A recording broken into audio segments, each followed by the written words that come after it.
Matt, can you do the roll call, please? Mr. Birdsall. Here. Mr. Cox. Here. Mr. Floral. Here. Ms. Galloway. Here. Mrs. Miller. Present. Mr. Smith. Here. Mrs. Storr. Here. Mr. Chairman, there are 7 board members present. Thank you. Can I have a motion to approve the monthly minutes of the last board meeting? I'll move. Second? Any discussion? All in favor? Aye. Opposed? Motion carries. We have a guest prior to, well, we've got a number of guests, but prior to introducing Mayor Foster, we have another guest, John Rose, our new representative, is here, offered to come and introduce himself, and we think this is really great, it's outstanding, so John, if you take the podium.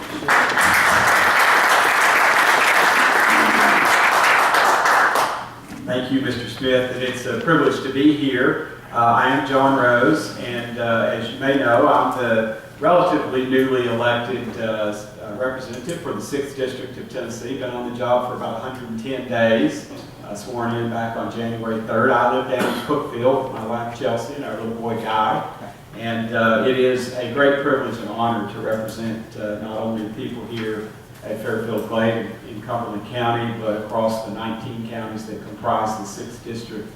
713,928 of us, at least by the 2010 census count, and probably a few more now. I have been on the job for a little over 3 months, and I probably don't have to tell you that Washington is an interesting place, a little bit dysfunctional at times, and that can be quite frustrating. But I do take solace in knowing that our founding fathers distrusted government, and they particularly distrusted majorities, and so they created a system of government that has stood the test of time, and they wanted it to be slow and plodding and deliberate, and I think they achieved their purpose. Sometimes when you're in the middle of that or watching it from the sidelines or from nearby, it looks a little messy and can be frustrating, particularly when you want to see something that's of interest to you move fast. That can be very frustrating. But I think the Founding Fathers had a good sense for how government should work, and as is often said, we have the worst form of government except for all the others that are out there. So it is a privilege to represent you, and I want to take just a moment to introduce my district director, who is right here in Cumberland County, Rebecca Foster. Many of you know, and so proud to have Rebecca on the team. I jokingly tell everyone that I rescued her from a successful career in the private sector and got her a safe government job. But we did that with intent and purpose. Oftentimes, members of Congress hire young political hacks, you might say, and we didn't want to do that. So I found a chief of staff who was a former member of Congress, and I'm very pleased to have former Congressman Van Hillary, who represented Cumberland County when he was in the Congress. And with his help, we've gotten off to a really good start and kind of able to move past the learning curve that a lot of congressmen, new congressmen and their staffs would have. And then so proud to have Rebecca and the knowledge and skill and understanding that she brings to this job as district director. She works out of our Cookeville office, but of course she lives right here in Cumberland County and is close by. And if she's not close enough to you, you can get to her husband on a daily basis. I'm sure he can help get her on the right track, and in turn she can get me on the right track. It is a privilege to be here. I've visited out here before, of course, both during the campaign and since. And I hope you know that we are here to serve you. Obviously, part of the job of being in Congress is to work on legislation, but an important part of the job is to help you, not only as individuals, but the groups that you're a part of and the cities and counties across the district as you and those institutions interface with the federal government. And hopefully you haven't had a bad experience with the federal government as you interface with them, but if you have, or if you're struggling to get something done, or get an answer to a question, I hope you'll feel free to reach out to us, and we will work hard to make sure that you get the answer you need. Maybe not always the answer that you want, but at least make sure that you get the answer that you should be getting and that you deserve. Again, privileged to be here, and thank you for the opportunity to address the group today. Thank you, Mr. Chief. Thank you, Jeff.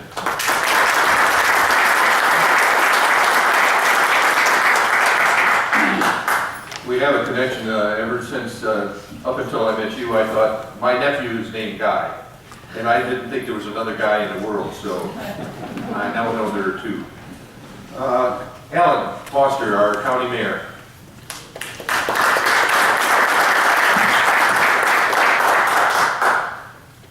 So the last several months, I find myself speaking at these events with all these powerful individuals, from the congressman and Bill Lee, so no pressure for me now, right? I want to thank the board for inviting me back again today. I appreciate this opportunity to come out and talk to you. I'll be very brief. I've mentioned multiple times about the census and the complete count committee. I want to thank the board and Phil Birdsall for volunteering to be a part of that here in our county. It's important that everyone is counted, so we are going to look to everyone's help all across the Cumberland County. Had a first meeting with the Fairfield Glade Government Relations Committee. I believe that's the name of it. I want to thank you all for doing that, and I believe that's going to be a very useful tool to reach out across Cumberland County and provide each other information. Few little updates. Dispatch, you've probably read, we're working on a new contract with dispatch and how we're going to do our dispatching services. I believe that's going to be done within the next few weeks. The big thing that we talked about a little bit out here is the volunteer first responder update. That's the one that's going to fall under the county fire department for all of the county. The county attorney has reviewed the contract. You have to have a contract between the county fire department and the county EMS. I don't know why, but it's a requirement, and our attorney has approved that. He's signed off on it. It's okay. So now we are starting the process of state certification of that program. I'm not sure of the timeline, how long it'll take that to happen, but that is coming up now. The last thing I want to mention, I can't be in front of a group of people without talking about broadband for just a minute. If you have not taken the survey at cumberlandcountytn.gov, please do so. It's about to go away. And I need as many responses, even if you're happy with your internet. Please fill out that survey, because I have big plans for it, and Congressman Rose is going to be the recipient of some information, and so are a couple of our senators. And so if you haven't done that yet, please do so. I also want to thank John Conrad brought a nice group to the office this week. I think we counted 18 people there that came through from Fairfield on one of the John Conrad tours. If you've never been on one, they are worth your time. They are worth your time. But that's all I have. If there's any questions, I'll be happy to take them. Thank you.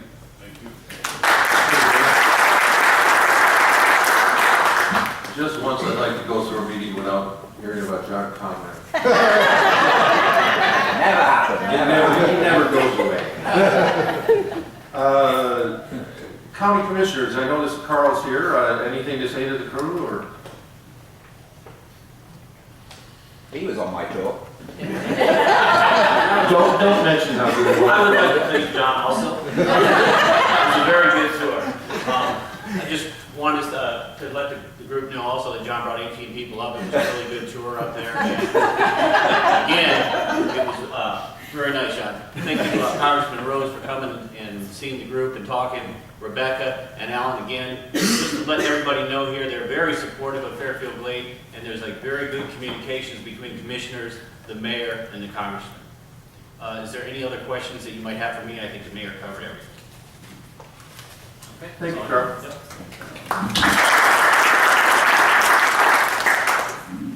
Okay, my across the board. Something new. We were excited to be able to put out an e-blast last week sharing recent developments regarding the concert park. The entire project has not been finalized, but the fact that Tom Anderson has decided to shoulder the majority of the project is a positive indication of the faith he has in the future growth of our community. There will be more to come from Tom and your board as we work together finalizing plans to make this a project we can all be proud of. Look for an announcement regarding the Concert Park Town Hall sometime in May. Nothing will change except for the better. As stated, our Concert Park situation is a work in progress. However, rumors are already being spread. We want to make it perfectly clear that when our Mirror Lake Money Blast events are held at the Concert Park, our residents and guests will not pay a fee to attend. Now, as to other events that the developer holds there, that will be up to him to decide how they will be managed. Board 101, I started this last month. Governance in the Glade. Over the last month, I have had conversations with several members to whom it appears we have a dictatorship run by the board, rather than a democracy of the members as they feel it should be in the Glade. In reality, we have neither a dictatorship nor a democracy.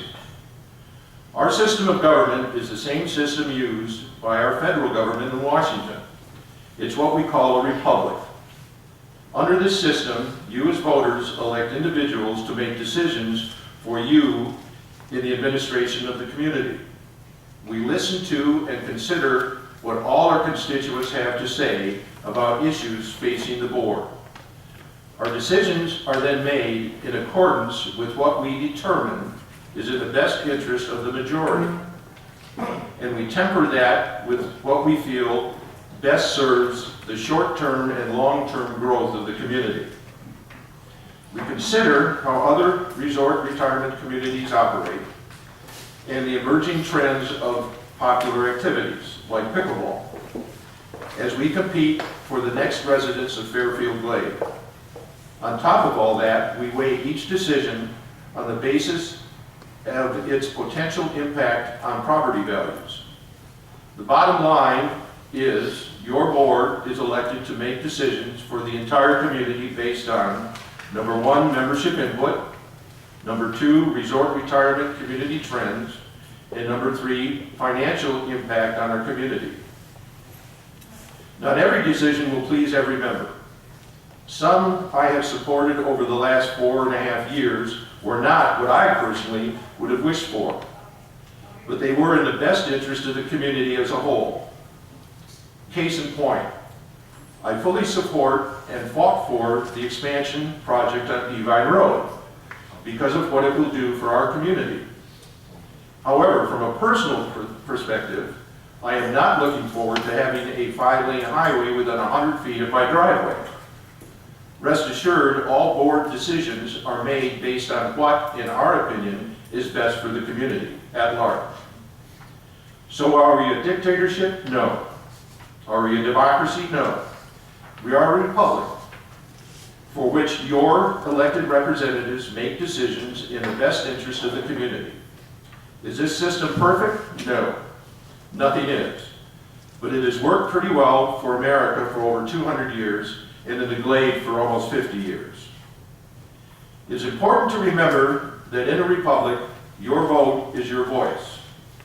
It is essential that as citizens, members of this community and this country, we show up and support those who best reflect our ideas on how the government, or in this case, the board, should run.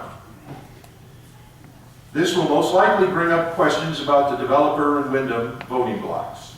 We must remember that they are also dues-paying members of the Fairfield Glade community, and therefore entitled to their vote. But that's a topic for another across the board.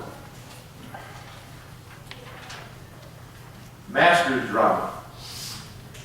Whether you are a golf fan or not, whether you are a Tiger Woods fan or not, what happened at this month's Masters has to be exciting to all to some degree, for some degree. The members who watched his victory worldwide, the numbers who watched his victory worldwide is bound to be a shot in the arm for golfing communities like ours. This year's Masters and its dramatic conclusion have generated more interest in golf than I have seen in a long time.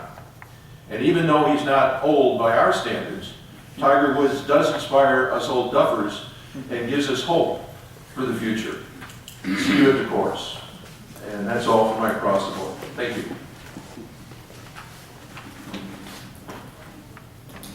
General Manager's report. Thank you. First of all, our master plan projects, the new police department building, the handicap parking area is now complete and ready for use.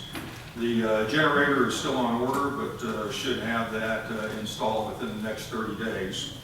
And then we plan to start the rain garden in the parking lot here in the next couple of weeks, just waiting for our roads and bridges group to free up on some other projects. That's designed to alleviate some of the underground drainage issues we're having, and we'll also break up the parking lot, so now you'll have some green space in between that large mass of asphalt. So I think it'll be a much nicer look and also better long-term for the parking lot.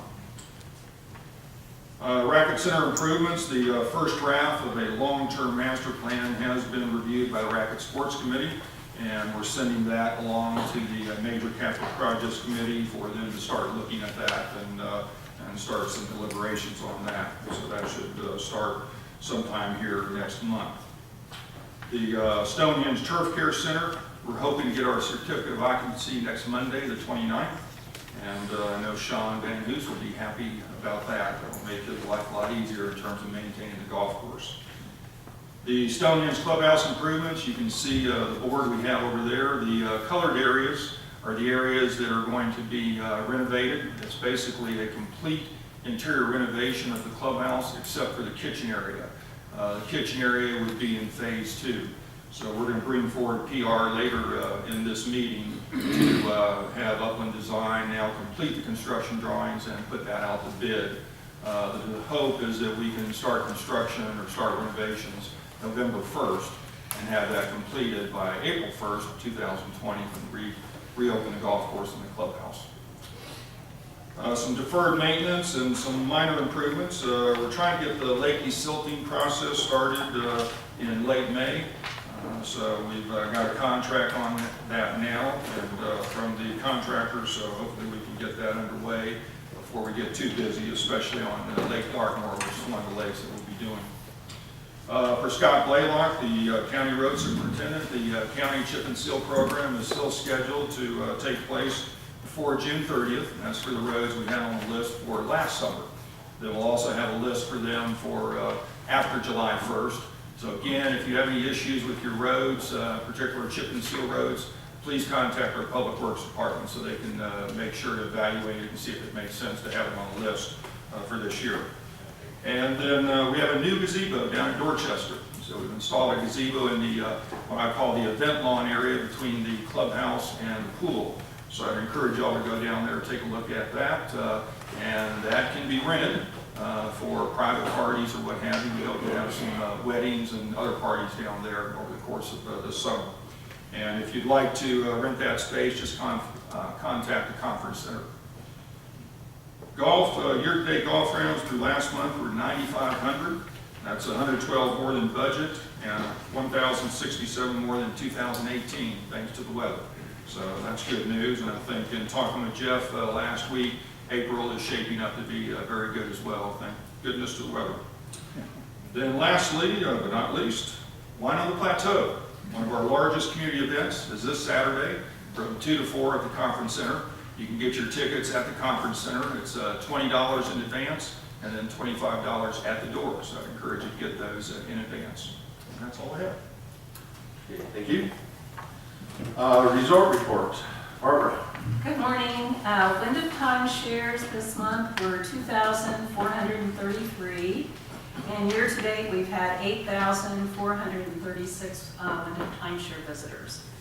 As far as timeshare revenues, the Conference Center has generated year-to-date 2,209, which is 4% of like revenue. Racket Sports 2,041, which is 4%. Dartmoor Marina 1,553, which is 3%. St. George 626, which is 1%. Golf is 19,444, which is 5%. And food is $8,698, which is 4%, for a year-to-date total of $34,567, which is 4% of life revenue. We are, however, down about $2,500 from last year and 1% of life revenue. So hopefully the numbers will change. Thank you. Architecture control, Ms. Murphy.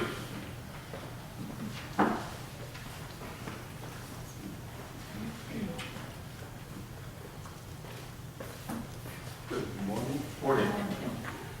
Mr. Smith, just to keep you going today, John Conrad will be a guest speaker at the Cumberland County Master Garden Association Spring of Flower Show tomorrow. Just wanted to make sure.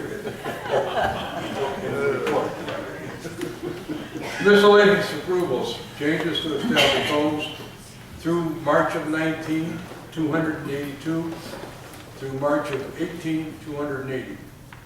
New homes, March of 1921 through March of 1826. New homes started this year through March 16, last year through March 22. New homes completed, including manufactured homes, this year 11, last year 15. Thank you. Yes, sir. Strategic Planning Committee, Phil is here to talk to us about that.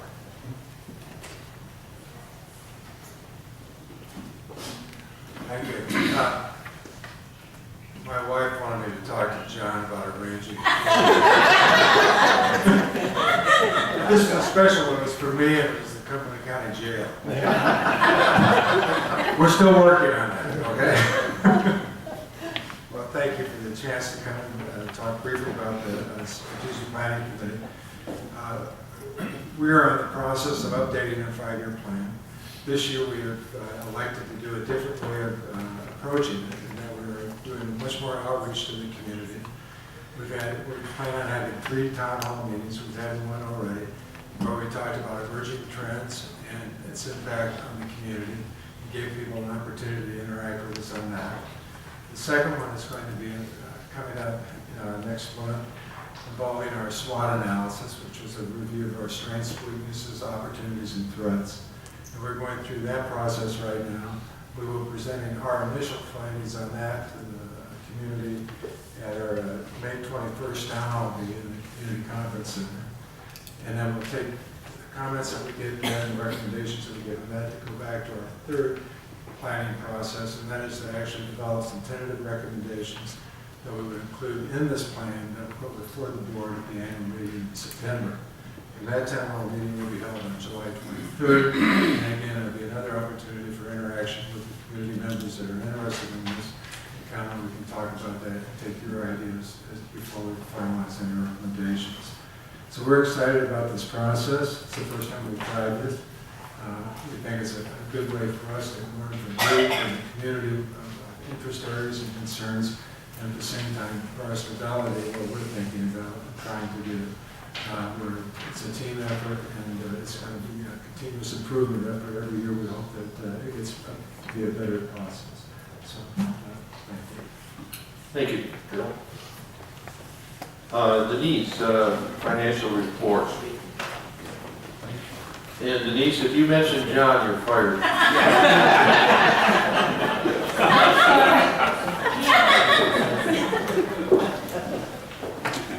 plan is to retire here. Good morning, everybody. I'll start off with the balance sheet if you have that in your packet. For sewer, the cash is at $2 million. Property and equipment is at $11 million. And members' equity is at $12.5 million. Come over to the column on the right side where POA and amenities. We have cash at $4 million. Property and equipment at $35 million. And members' equity at $34 million. As you can see, we're pretty strong. If you flip over, we'll go to the cash flow for operations and capital activities. If you go down to, actually it says subtotal POA, but that's income. From operations, we are a positive $337,000. That is a variance to budget of a positive $88,000. If you come over to the right to cash flow, we are positive $769,000. You come down under amenities, you'll see that for operations, we are a negative $780,000, but that is positive to budget of $130,000. And our cash flow from amenities is a negative about 1.5 million. However, POA and amenities combined, we are negative for operations, $443,000. That is positive to budget of $218,000, and for cash flow, it is a negative $711,000. Next line down is sewer. Sewer is positive $199,000 from operations, which is a positive variance to budget of $48,000. And we have a cash flow of a positive $62,000. Anybody have any questions on those numbers? Oh, we're quiet. They're really good, right? Thank you. Thank you.